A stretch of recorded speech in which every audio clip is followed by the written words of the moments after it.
Test, test, making sure everything's working right. All right, looks good to me. Welcome everyone to another best of one for Division 3 of Chair League tonight between Black Coffee and the Late Night Fogeys.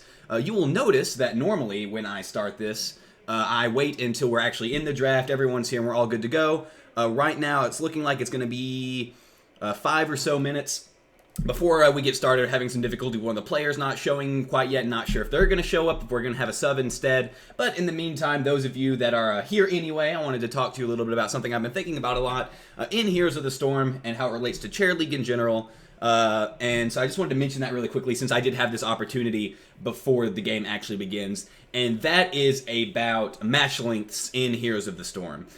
So as a lot of people know, Heroes of the Storm is really a unique MOBA in a lot of different ways. I imagine if you're here watching this stream, you probably are a player, have at least heard of it, so you're familiar with some of the more unorthodox things it does. But one of the bigger things is obviously the large map pool. The fact that I think right now, if you don't count the ARAM maps, there's 11 or 12 maps in the game. I can't remember if I'm counting Haunted Mines or not. Don't want to walk through them all right now.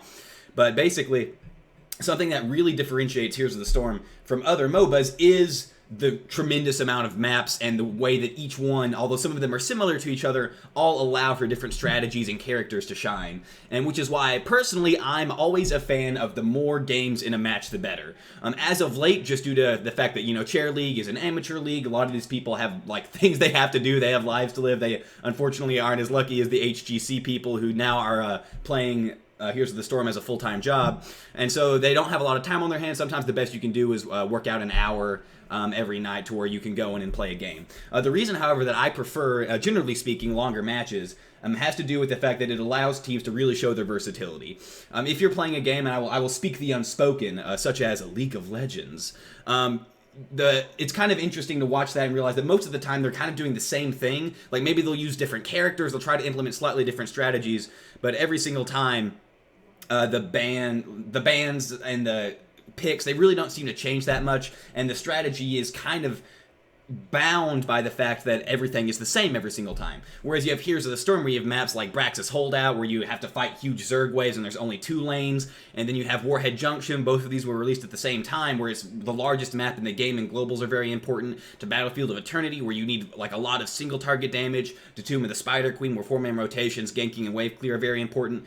And so the reason I like to see like best of 3s, best of 5s is if you see a team win a best of 1, it could be, okay, they're the better team, they knew what they were doing, they pulled out and they won, but at the same time it could just be that they were really good at that one particular map that was played. And so it's when you fight on Cursed Hollow, but then you go to Infernal Shrines, and then you go to Haunted Mines, that you really begin to see these teams shine and going, not only do they have a strategy for one map, but they have one for multiple. I'm gonna have to stop ranting for just a little bit, trying to make sure that nothing's going on in the chat that's important. It looks like they're just saying I need to have someone banned for someone, but I'm thinking that's the guy that may not be here yet. Or maybe, oh, nope, here it is. My apologies for that. Anyway, back to the rant. And so that is something that I've only had a couple opportunities thus far to cast best of 3s, and it's not a huge deal. It's not like I'm begrudging the people that only have time to play best of 1. It's just something that's been on my mind as of late, and I thought I would mention it here while we do have this opportunity. Something else to also mention is I talked about last night very briefly, although it was in a different context, is I want to thank the team on the right here. This is Late Night Fogeys, is that they are officially the second team that I've cast more than one time in Chair League. So thank you to them for putting up with me once again. And that's about all I have for, I guess, the pre-show. It looks like we are still... I don't know exactly who it is they're trying to invite. They claim to be cutting it close, so as far as Chair League rules are concerned, you have up to 10 minutes to just officially to have a sub, or basically if you're waiting on someone, even though you're supposed to start, for example, at 9:40 or 7:40 Pacific time if you're in that time zone. You have up to 10 minutes afterwards for someone to show up. I think that the general understanding is that if the other team is fine with you showing up later, then you can allow for as much time as you need. But that's just there in case someone doesn't show up and the team doesn't have the time to wait around. We don't want them to get shafted because the other team was having difficulty getting players. But enough of that. Someone in the chat using a name I don't quite recognize, Gargolia. So here's the problem. I have a lot of friends that watch my stream, and I have no idea what a lot of their Twitch names are. So Gargolius, if you're a friend that I know, I'm sorry, I don't know who you are. If you're not, welcome to the stream, and I'm glad you're enjoying my commentation. There's a verb for that. I don't know what it is. But anyway, looks like we do have the final person has shown up. So let me just make sure that... Oh, you like my Powerade? Oh, thank you. It keeps me nice and hydrated during the casting, because otherwise I start to die. So let me do a quick check and make sure that everyone is rearing to go.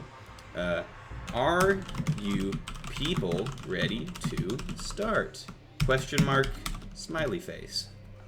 And we will see if everyone is good to go. Want to make sure that neither team is caught unprepared. Can Zad be banner? Certainly. All right, so we're all good.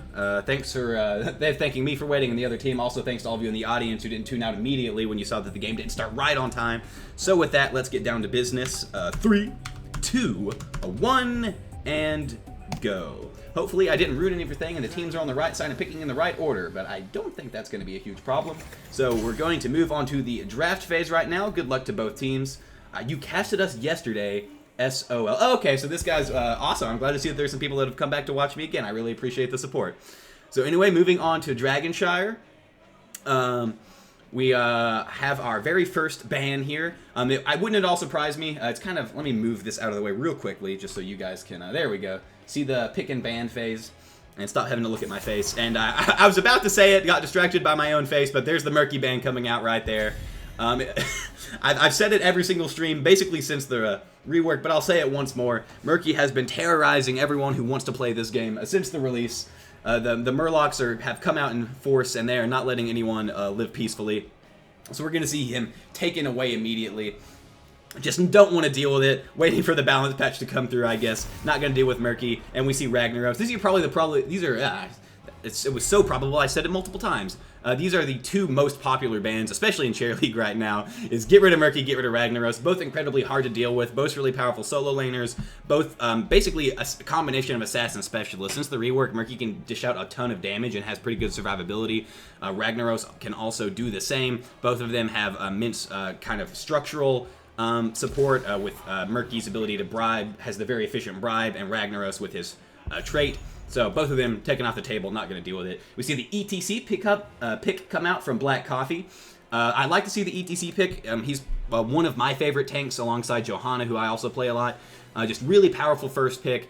Very versatile. Ever since Stage Dive was reworked to make it so that it is picked at least as often as Mosh Pit, or at least close to it. I don't have the exact numbers off the top of my head. Can be a strong solo laner post 7 once you get Echo Petal and can actually clear waves, and obviously has amazing initiation into wombo combos. So go ahead, grabbing the ETC, not letting the other team pick it up or ban it in the second ban phase. I do like that pick. The only one thing to note is that we seem to have the opportunity for Late Night Fogeys to pick up Malfurion here. Malfurion is really... well, as I've mentioned before, so for those of you who've watched me more than once, A, thanks for coming again, B, this is going to start sounding really repetitive, but Malfurion really is one of the strongest supports in the game, if not the strongest. It's a little too early to see if Lucio will surpass him, but as of late, Malfurion is still a lot more popular, so this would have been an opportunity for them to pick it up. They go for Dehaka Jaina instead. Also a very strong combination. Dehaka really powerful on this map because of his ability to A, use his globals to help with shrine control, and B, just bully people out of that top lane. And we see Gul'dan and Rhaegar. I'm actually really interested to see the Rhaegar pick come out this early when all of the other supports are still available. I don't know if it's a comfort pick for the support for Black Coffee, or if they have something else in mind. Maybe they're going to sneak in like 2 auto attackers to do a Bloodlust comp. Maybe they just really want that ancestral healing. So interesting to see the Rhaegar pick come out this early. I want to see if I can figure out later, based on the rest of the picks, what the justification for that is. Not that it's necessarily a bad pick. It's just you usually would see something like Malfurion more highly prioritized if you already have the ETC. So I see someone in chat, which is South Texas Copilot, says, I need your advice since you seem like a professional. I'm anything but if there's anything I can maybe help you with, feel free to ask, and I'll give you some advice that you most definitely should not follow. So we're moving into the second ban phase. Looking at it right now, Black Coffee has, at least in this draft, done a very good job of kind of getting the basics covered. They already have their tank, they already have their support, and they have some damage, so it's going to be very difficult to ban them out in any meaningful way unless Late Night Fogeys is aware of a particular assassin that they're fond of. So I don't really blame them for holding this ban. I wouldn't really know what to ban either. They decided to go for the Vala ban. The Vala ban is very safe. Even though I don't think it was a comp I would particularly go for, Black Coffee would have had the opportunity there to tech into something like Volatassadar, which would have been very difficult to deal with. So I think the Vola ban is a safe one, and considering it's kind of hard to tell what the perfect ban in that situation is, it's a good one overall. And we do see the Mouth ban coming out from Black Coffee, although Dehaka Malfurion is not as strong as ETC Mouth. I can still see it warranting the ban, especially considering they already have Jaina, which has a tremendous amount of burst damage. And if you do get a drag into a route with a Jaina to follow up with burst, it's going to be very hard to deal with. So I like the Mouth ban here. It still leaves Lucio available for late night Fogeys, but that I've noticed, it seems kind of... Lucio, despite the fact that he sported a pretty high win rate in Quick Match and Unranked, and basically all tiers, it seems like teams are somewhat hesitant to run him. I don't know if it's because they just aren't seeing success, if he's still so new, teams don't really know how to play him properly, or if the fact that he is kind of weak to burst damage is enough of a deterrent in kind of organized play. So that I like to see what they're gonna go for there. So we're running out of time here. We see Brightwing. So Brightwing, it looks like they're committing a large part to the globals, and they pick up Diablo as a second tank. So I have mixed feelings about this because for no other reason than I'm always skeptical of Diablo Brightwing, just because Diablo has, especially after the trait stacking, the largest health pool in the game, with I think the exception of Cho. And so pairing that with a support like Brightwing, who really has AoE heals and can't crank them up. Like Lucio also has AoE heals, but at the very least he can press that E if he needs to heal someone closer to full. And it also picking Diablo while the Tychus was up. My best guess is that they have some sort of grand scheme in mind. Just using a lot of displacement with their Haka Diablo, isolating one person, using Jaina to blow them up. The poly from Brightwing works well alongside that, and they can fill out the comp with another assassin in their final pick. But I once again want to note they did pick Diablo while Tychus was still available. And the Butcher comes out from Black Coffee. That is really interesting. Butcher not seen really anywhere before his rework and even afterwards. So I'm excited to see whether or not Black Coffee will be able to pull this out.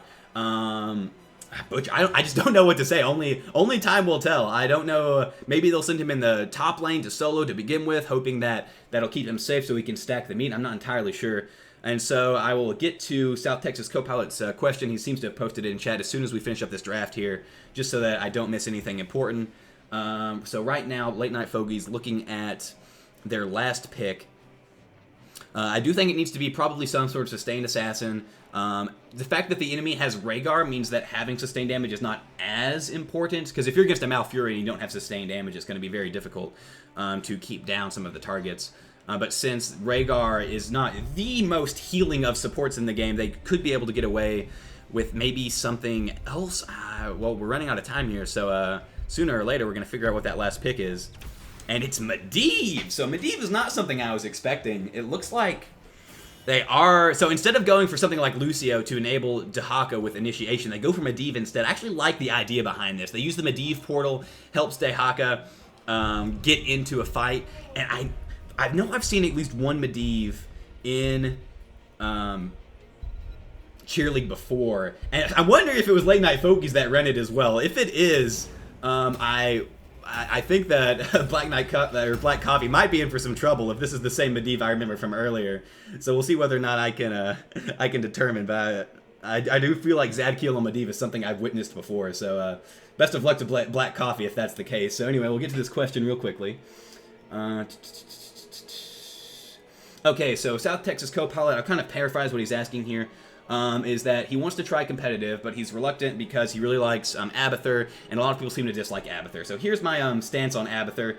I really like Abathur. Abathur was one of the first characters I ever really played in Heroes of the Storm. He was like the first or second when I got to level 10. So the thing about Abathur, if you're going to play him, is that he really fits in particular compositions. You can't just be like, all right, we have our tank, we have our assassin, we have our support, let's throw an Abathur into this. Abathur is good with particular characters such as Greymane, Illidan, Tracer, even some tanks like Murden are really good with Abathur, and he's also good on certain maps. Like, he's really excellent. Cursed Hollow is pretty easily Abathur's best map. He's still good on maps like Infernal Shrines. And so the problem is that if you want to main Abathur, you really can't, just because, like, if you're an Abathur main and you end up on Brax's Holdout, you can't pick Abathur on Brax's Holdout. It's pretty much not going to end well most of the time. So if you want to get into competitive and be a flex, who wants to play a lot of Abathur, that's completely fine. You just have to make sure that A, your team is willing and able to pick the things that go along with Abathur, and that also you know something else to play when you're on a map that Abathur isn't good at. Because trying to force Abathur to work on maps he doesn't work on is going to end very poorly. So if you want to try to get competitive with Abba, go for it. Just make sure that the people you're playing with are down with what you're doing. And so I do want to mention someone in the chat able to remind me that Late Night Fogeys is running something I've seen once before, which is I have dubbed True Terror, which is where Medivh, actually I don't want to spoil too much, so I won't say what's going to happen until it happens, just so that A, if anybody in the chat's ghosting, they won't know what's going on, and B, I won't surprise any first-time viewers, but I think you're going to be in for a treat if Late Night Fogeys is able to deliver once again. But at the same time, this is the first time I've seen Black Coffee play, so it's entirely possible that they are well equipped to deal with this. I guess we'll start finding out around level 10. In the meantime, we just see a bit of skirmishing going on. They did send Tychus versus Dehaka. This is what I would have chosen to do. Even though I kind of like the idea. Oh, Brightwing looks like she's a little out of position, getting initiated on by the Butcher. Zadkiel with a good Medivh shield is able to prevent her from going down. And ETC doesn't retreat quite fast enough. Solid turnaround there for Late Night Fogeys, managing to turn what looked like to be a dead Brightwing into a dead ETC instead. So good play here coming out from Late Night Fogeys. Zadkiel on the Medivh, on point with that shield. I gotta watch out for it. He's always there. He's always lurking. It looks like they were looking for a bit of a party bush, that is Black Coffee was, but they're still down a man, so I don't know if that was the correct idea or not. Butcher getting flipped by Overpower. Tries to retreat through this path instead, recognizing that he probably wouldn't be able to walk back through the Diablo. Stays alive as long as he can, but even if he had managed to walk away farther, Portal was off cooldown, and he would have been able to close it and get the kill. So I like what they were trying to do there, but unfortunately 3 does not equal 4, and they end up dying for it. ETC now in mid lane. They've got to be careful about this, so ETC's a little safer than the rest of them because of his good ability to kind of self-heal with Face Melt and Power Slide, but he has to watch out. The only thing that really seems to be going well for Black Coffee right now is the Tychus into Dehaka lane. Tychus can get a lot of punishment onto Dehaka, considering how hard it is for Dehaka to harass him in response, especially once level 4 hits. But before I could even get to that, Gul'dan initiated on by Diablo, and Rhaegar also kind of in rough shape, getting ran around in the bottom here. So he is going to be able to get out there, either didn't see him or didn't care. And so Black Coffee really has to be careful. There's a strong pick potential here with the CC from Diablo and Brightwing, and even the slow from Jaina, so they can't afford to keep getting caught out like this. This early in the game, it's not a huge deal. It is already half a level lead, but that could be pretty easily ramified by getting a kill themselves or by just soaking properly. But they need to watch out and not give away any free kills, especially on the Butcher. The Butcher really is barely a hero until he gets those 125 stacks on his trait. It really starts doing mean damage. So looking for another fight here. I'm not even going to say who's in the right here, because both times I've tried to do so far, they wound up turning around. Neither team looks like they really want to take it, so they both just kind of disengage. This is something that happens a lot on Dragonshire, where you kind of have this circumstance where the teams kind of always pass through each other through this little triangle bush. Oh, speaking of a passing, the ETC going through Jaina with that power slide. But the rest of the team is there, and Beard is saved for the time being. A lot of just kind of like pointless skirmishing. That's what I was trying to say about Dragonshire. Is like you see a lot of people kind of saying swing first, but no one's actually willing to commit entirely because it's way too early to see what's going to happen, especially considering they don't have ultimates. So probably a lot of pointless skirmishing here. Medivh doesn't even have Master's Touch yet, just trying to annoy the enemy team with that. Oh, what is the Q called? Now I look like I don't know what I'm talking about. Anyway, Medivh's Q. Another fight going on here. Is Diablo going to overpower someone? Looks like no one's quite in range, but ETC kind of goes back in, but not really. A lot of just kind of poking back and forth here. If someone could post in chat what Medivh's Q is called, I would feel less stupid, and I would appreciate that. It's Arcane something, I'm pretty sure. So looks like that Late Night Fogeys was considering maybe pressuring for the siege camp there, but they don't get a kill, so they're just backing out. Jaina going mid to soak the lane. Take a peek back top lane again. We just see kind of more of what's been going on. Dehaka doing a pretty good job of keeping the wave clear, but not really that healthy, although I guess he did heal up with his trait while I wasn't looking, so he's doing alright, all things considered. The thing to note is that now that level 4 has been hit, at least quite some time ago for Tyke as well. Before I can get to that, Butcher's almost dead. Will he get away? Not quite. That was actually, I'm impressed with the Butcher there. I thought for sure he was just going to be dead immediately. He had his wits about him to use his charge to a minion to get that unstoppable and try to get away, but unfortunately it wasn't far enough, and this will be the first Dragon Knight going over to Late Night Fogeys. If I'm correct, the last time I saw Late Night Fogeys play, they also got to pick and picked this map, if I'm not mistaken. So this this might just be them running the same strat over and over again because they know it works. And let me just say, you guys probably haven't seen anything yet if they managed to put on half as much as the show as they did last time. Let me see. Arcane Rift. Okay, so that's what it's called, I think. So, Medivh's Arcane Rift. Now I feel less stupid. Anyway, first Dragon Knight going over to Late Night Fogeys. As I've mentioned before on this map, the first Dragon Knight usually doesn't get a whole lot done. It's just this early in the game, it just doesn't have a lot of health. So they're bringing it down pretty quickly. Did manage to get a tower. I like that he went through the wall here to try to apply some pressure to the keep and also to kill the well. And they, thanks to the nice cleanse from Brightwing, he was able to get out without really any difficulty. As the game progresses, that cleanse on Brightwing is going to become more and more important, as the CC will presumably begin to ramp up if Gul'dan goes Fear, if ETC goes Mosh Pit, if Butcher goes Land of the Slaughter. These are all a bunch of ifs, because they could go the other ultimates, although I wouldn't expect Gul'dan to go Reign of Destruction, but it's a possibility.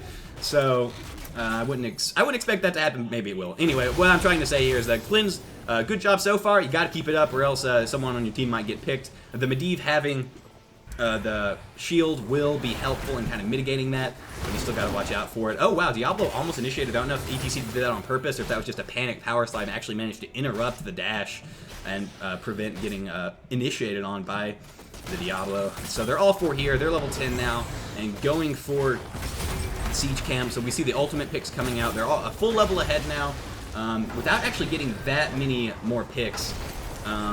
They just have managed to maintain that lead that they got early on, get a tower bot lane, and get 10 early. So we see Ring of Frost, Adaptation, Emerald Wind, and Leyline Seal, and APOC coming out. So those of you who are familiar with the game may or may not know what's in store if you take a peek at these ultimates. Let's see if it's going to happen. So we see pressure going on to, oh, there is a 2-man, and the Ring of Frost hits 2, and then the APOC. So, don't have to worry about spoilers anymore. There you have it. Unfortunately for Late Night Fogeys, they only got one pick this time around. ETC was barely able to escape. Looks like Gul'dan will manage to make it out as well. Wasn't the cleanest combo I've ever seen from them, but based on my experience, you were going to see it many more times during the course of this game. Having Medivh initiate with Leyline Seal into a Ring of Frost on the targets. Speaking of Ring of Frost, Jaina taking a lot of damage from these towers, but we'll be able to get out. Followed up by an APOC. It's a lot of CC, it's a lot of damage, and you really can't do a whole lot about it. Like it's similar to the idea of doing Void Prison into Ring of Frost, is that you can kind of initiate in a way that your opponent can't deal with and also can't cleanse out of, and just follow that up. The only real problem there looked like that the targets were a little far apart, and so the stasis ended at different times, so Jaina was unable to catch all 3 targets in the Ring of Frost just because of the way the timing worked. But nonetheless, they were able to get a kill about it, further that EXP lead just a little bit more, and it looks like Tychus might be in trouble. He seems to be sniffing something out. Dehaka applying a lot of pressure. He moves forward to get the grenade, but Diablo shows himself and does manage to step back, so they will be able to take this shrine. This is the first time, I believe, this match that Black Coffee has managed to hold both shrines. Unfortunately for them, they were unable to get enough power mid to also take the Dragon Knight, but they also have 10 now as well. So we see what normally what I would consider orthodox ults. The thing that's most interesting is that we do have Land of the Slaughter from the Butcher. So it does look like he will be going on a hard initiation. Well, there's the 3-man ley line. I see a nice little circle pattern here. It looks like the ley line ended a little earlier. Jaina might have been a little slow on that. Gets initiated on by the Butcher. A good cleanse coming through, helping to save the Jaina a little bit, but she still goes down.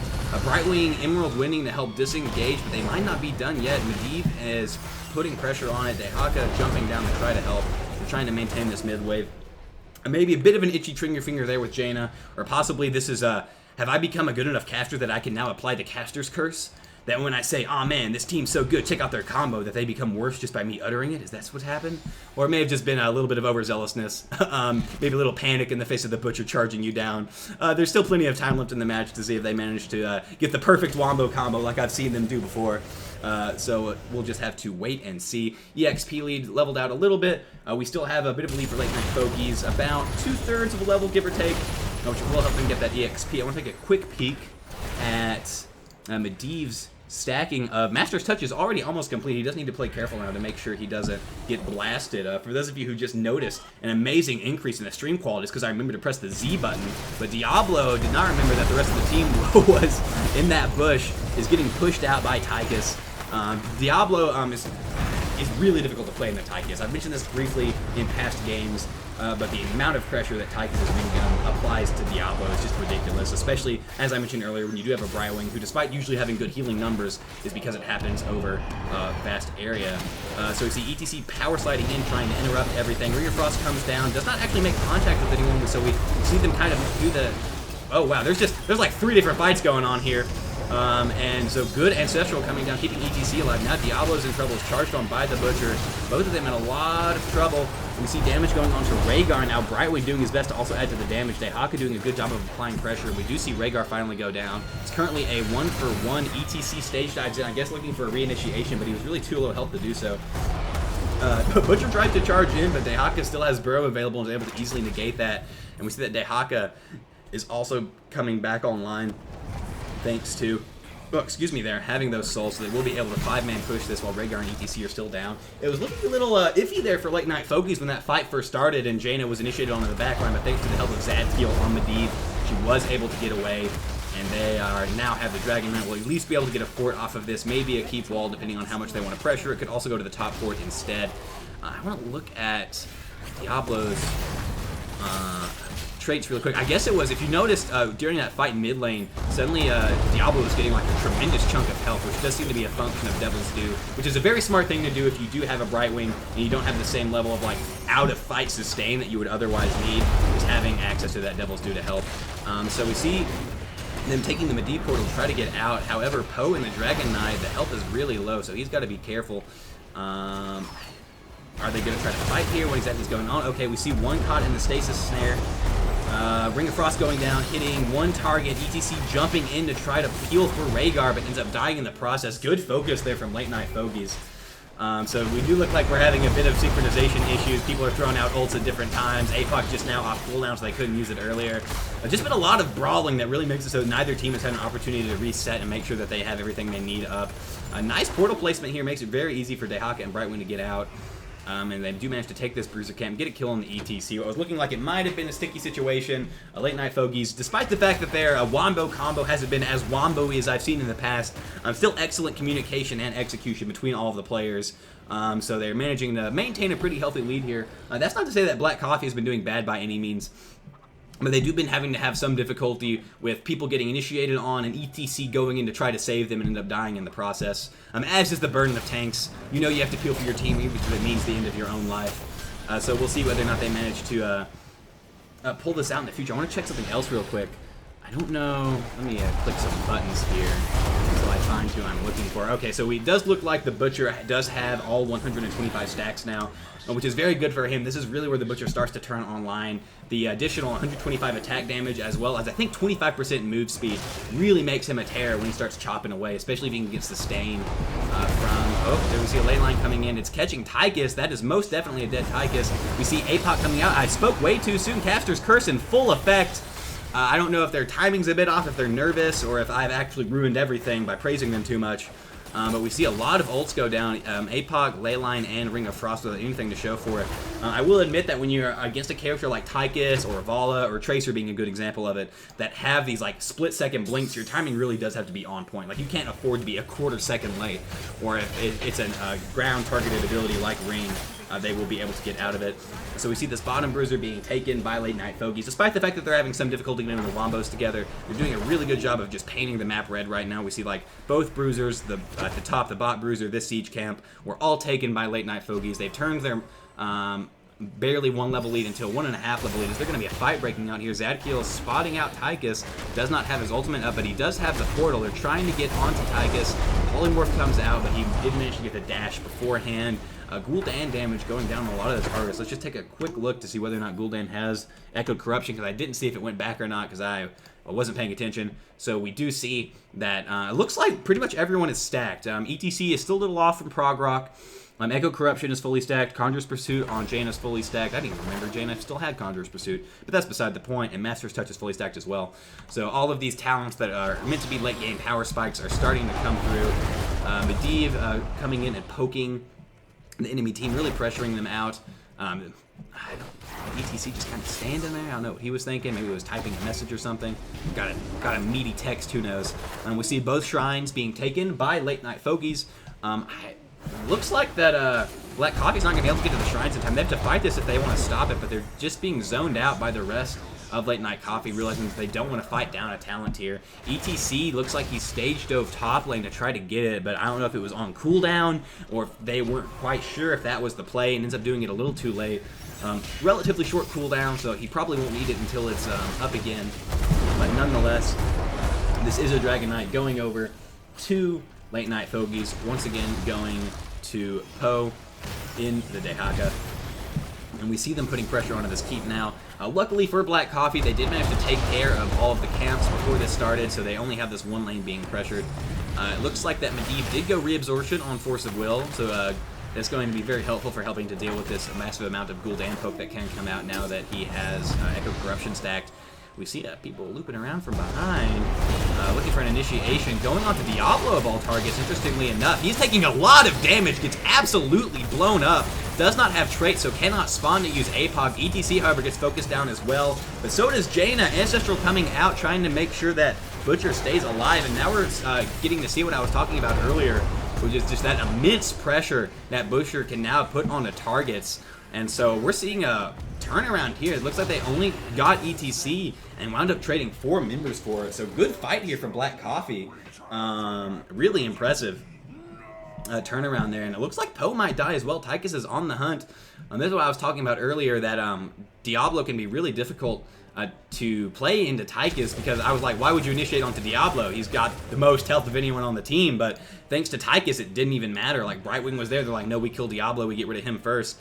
And I think part of the issue there, I don't know exactly what all the old cooldowns were, so their combo might still have been on cooldown. It may have also just been the fact that they weren't anticipating a team fight, because I know personally, if I'm playing Dragonshire or Garden of Terror, and one of my teammates is in the vehicle, as it were, I'm not usually looking for the same kind of fight I am if I'm trying to get some sort of wombo combo. Usually it's just one like, alright, this thing is strong, we'll use it to auto-attack people. Not, alright, let's still focus on getting our wombo. It's usually a lot more about pushing structures. And so we see both siege camps now going over to Black Coffee, and the level has been almost entirely equalized. I might have said Late Night Coffee. That happens from time to time when I am trying to keep 2 teams straight as to which is on which side. I sometimes mix up the names. But we see both siege giants, or both sets of siege giants rather, pushing into this bot fort, doing a lot of damage to it. All of Late Night Fogeys having to come down and try to deal with this. And it looks like the fort's actually going to go down anyway. And we see the experience has completely equalized here, just barely a sliver in favor of Late Night Fogeys. So it might have just been a slight misstep. It might be indicative of something to happen. Speaking of something to happen, Diablo is seeing ETC. They want the fight. We see Medivh looking for that ley line. The rest of the team is a little far back, except for Dehaka's looped all the way around. That's a 3-man ley line. Jaina's not in range for the ring, though, so they do APOC first, catching 2 members.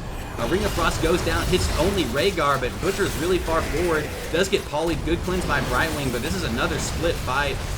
Diablo and Dehaka trying to kill Rhaegar, but he's able to get away. ETC power sliding in. Butcher does go down, and so it's 1-0 right now in favor of Late Night Fogeys. A lot of ultimates down, though. Gul'dan poke doing a lot of damage. Is reabsorption enough to save Medivh? It looks like it is. He is deciding to go back. So overall, good fight for Late Night Fogeys, but the game is all tied up, as Hulkboo is noticing. And so someone's going to have to make a play. It looks like it might be Dehaka here. Does have the global to jump top lane. Stage dive still down for ETC. Speaking of ETC, though, it looks like he's power sliding onto Jaina. Brightwing does have... Oh, wow! That is a lot of damage going on to Jaina from basically Gul'dan alone. Medivh is there, however, uses the Force of Will and reabsorption to keep her alive. But Diablo looks like he's about to get blasted by Tychus. The Brightwing, whatever the E is called, Pixie Dust. I'm looking for it. Didn't take any abilities. Dang it. Brightwing Z, whatever it's called, was enough to help save Diablo, which is very good. At least I'm going to figure out which button shows me Diablo. It's not that button. It's not that. There's the button. So Diablo has... Where are your souls? Where are your souls, mate? I have no idea how this works. I'm going to assume Diablo has an amount of souls greater than 0. So, what I was trying to get into there is whether or not that was a good thing because it saved his souls, but I'm unable to tell so because I'm an amateur caster and I have no idea what I'm doing. Anyway, ETC has managed to take this bot shrine. Now we see members of Late Night Fogeys coming down. I want to mention something that Hoku said in chat, that Black Coffee is actually doing a really good job of adjusting to this strategy from Late Night Fogeys, and have done a good job of spreading out during the fights and kind of like letting 1v1s happen, letting Butcher just try to destroy whoever he's on instead of getting caught up in the wombo combo. Diablo going for the channel. I've never seen that before. It looked like it had been interrupted, but despite the fact he was physically moved over when the grenade hit, Late Night Fogeys barely gets the channel, and they really want to be looking for a keep here, especially considering the fact that Black Coffee has begun to adopt to their strategy, and now that Butcher has Slaughterhouse, if they have multiple people caught in that, in that CC, they're going to be in a lot of trouble. So they want to look for a way to solidify an advantage here, although I really doubt they could go for game unless they get a really good pick off of it. And we actually see it's Diablo in it this time, which means that the wombo combo will not be off cooldown. And that's what I was talking about. We see Slaughterhouse going down on 3-4 people. Ring of Frost comes out, is not quite enough to save Jaina, though. Zadkiel also getting really low on Medivh. Haka going down as well, and it's just looking like Late Night Fogeys having some difficulty here. The wombo's not quite working out for them. Will Diablo be able to get out? He does use his Hellgate to blink away, but Butcher is mounting and continuing the pursuit, at least until a little bit. It looks like now they're just going to try to get this bruiser and probably pressure the bot keep on their own. So really interesting here from Black Coffee. They're adapting really well to all of this. Something else I want to note that's an interesting talent choice is that Rhaegar went with Farseer's Blessing, which I'm a little confused about. So I like the idea, just trying to make sure that whoever this gets dumped on gets healed to full health, and then if there are multiple people in a similar area, that it will get them to close to, does it do the full amount? It does 50% of the amount. So a lot of healing, but at the same time, the way they've begun to adapt to Late Night Fogeys is by spreading out. And so picking a talent that requires you to all be close together is an interesting choice.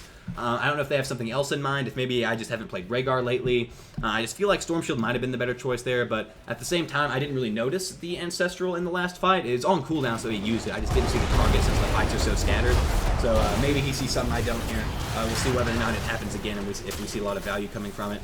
So we see Black Coffee now just trying to take out the rest of the structures on the map, going for this top fort, as well as taking most of the camps. Mentioning take both these sieges, which is really smart, because otherwise, if Late Night Fogeys had gotten those sieges, they would have been able to pressure the bot keep.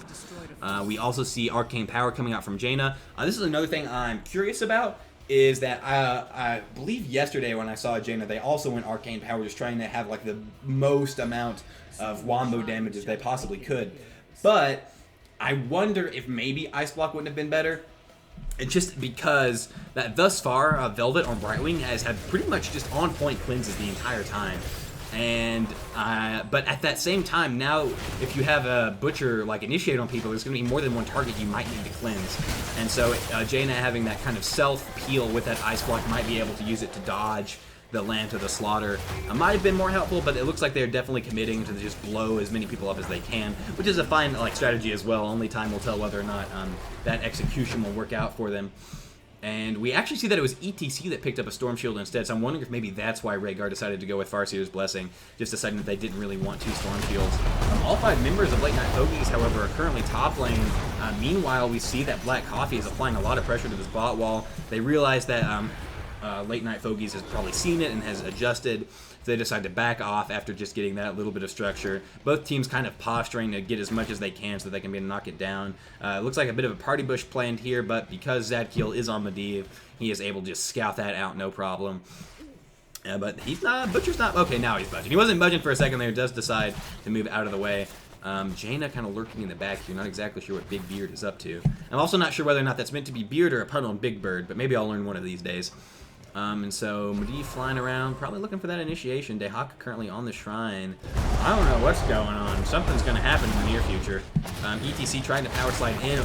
Interesting sequence of events there.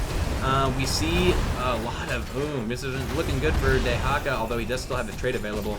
Interesting, actually a good disengage there from the members of Late Night Fogeys. You'll notice that they have all their ultimates up except for Leyline Seal, and that the Horrify has gone down, as well as, 2 members caught. This is looking bad for Late Night Fogeys, although solid ring lanes. If they manage to kill the Butcher, they might be able to turn this around. That is the Butcher dead, but a lot of members are really low. Diablo doing his best to stay healthy. Ancestor coming out on Tychus, but now Gul'dan is in trouble. Drag on the ETC, taking a lot of damage as well. We saw Arcane Power coming out from Jaina. It's another member dead for Black Coffee. ETC going to follow suit. Medivh is not done yet. He's trying to apply as much pressure as he can. There's the portal. Will there be a drag out of it? Dehaka, I guess, decides he doesn't want to press the portal button. And that is Rhaegar down as well. It is just Tychless available. Good initiation from Diablo. And that right there is going to be GG. 30 seconds before anybody is left, or anyone is up again for Black Coffee. This keep is barely standing, will very quickly go down.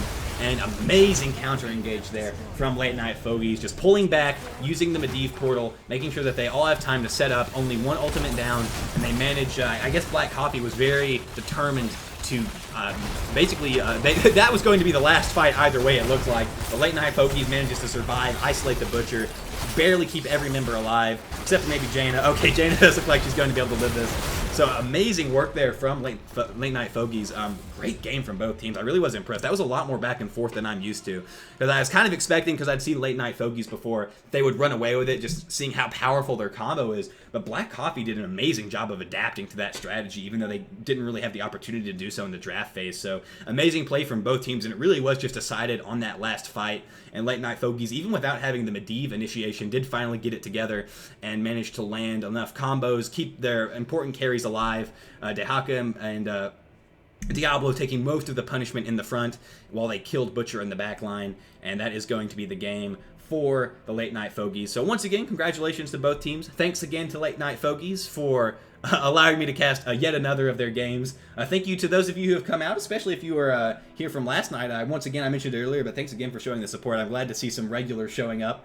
And that will be it for this week. Someone is asking for the MVP. Oh, goodness. That's a hard one. MVP.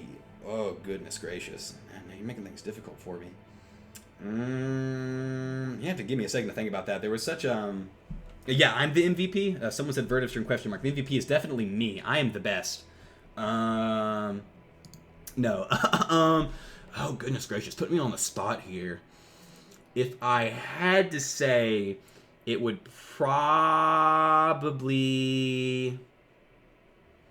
I guess I'm torn between Velvet Brightwing and Zadkiel and Medivh.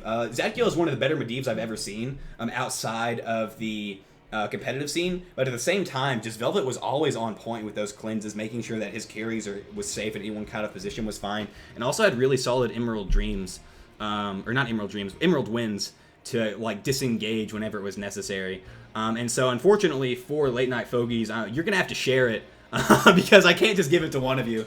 So one of you could be like M and like a forward slash, and the other of you can be like backslash and a P, or maybe I'm getting my slashes mixed up. You get the idea. I'm giving away 2 MVP rewards because it's my stream and I do what I want to Velvet and Zadkiel.